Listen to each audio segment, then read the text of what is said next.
ស្រុកខ្មែរខ្ញុំយំលហើយចង់ឃើញអ្នកណា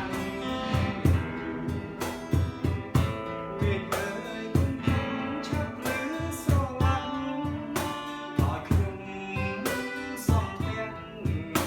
នៅមាត់ស្ទឹងសែនបើសិនខ្ញុំស្លាប់សូមយកទៅកប់ឲ្យខ្លាចជាសំនៅមាត់ស្ទឹងសែនទឹកដីដែលខ្ញុំស្រឡាញ់ក្រៃលែងគឺដងស្ទឹងសែនដងស្ទឹង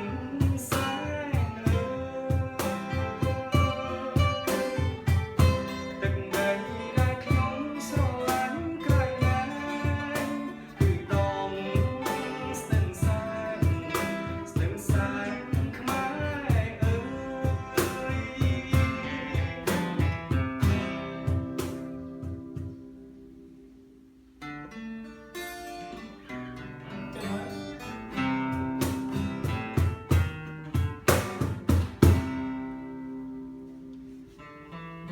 បាទសូមអរគុណអាលីបតិចឡើងខ្លួនមកហ៎អាក្រោយនៅត្រូវបញ្ចប់ហ៎ទឺរឺរឺរឺរឺរឺរឺហេ Chuyện 2 ដងហើយណាចាប់ដល់ពេលជើង2ដង អត់ទេចាប់ហ្នឹងក៏ត្រូវចូល